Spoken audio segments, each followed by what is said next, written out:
گفتم میشه جنگی که نیروهای ناتو آغاز کرده است در همانجا خاتمه خواهد یافت. موقف شما در این قسمت چیست؟ منظور چیست؟ جنگی که نیروهای ناتو آغاز کرده فعلا اینا در اینجا خاتمه خواهد داشت، یعنی با این جنگ افغانستان دوباره رها خواهد کردن. نقش شما در این قسمت چیست؟ سوالتان واضح نیست. جنگی که آغاز شد خاتمه خواهد یافت یعنی چی؟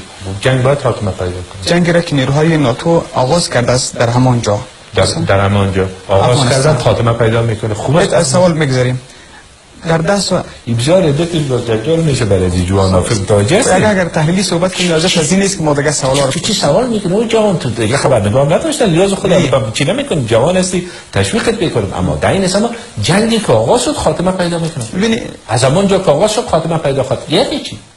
گفتم میشه جهت تامین صلح و ثبات برخی اراکین دولت باید قربانی بدهند و یا قربانی شوند، به این معنی که از دولت و سیاست کنار بروند. شما کدامشون را انتخاب کردید؟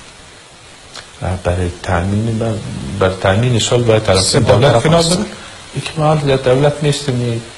او جان تو لیاز خودت سوالتی تو چی ترتیب کردی؟ چی میگی؟ لیاز خدا چی مانا میگه که شما کدامش انتخاب کردی؟ من 6 سال است که در دولت نیستم برای تامین این به من چی ارتباط داره؟ دکتر صاحب دلتان خیر میدون دیگه سوالای دیگه نیست. ما تحلیلی صحبت تحلیل چی؟ در کجا این تحلیل است؟ با گفتن که به خاطر چی اراکین دولت برن او اراکین دولت پرساد بود برین میباشین در دولت میبرین از خاطر که سالمیه شما چی میکنید؟ این به من چی ارتباط داره؟ سپاس.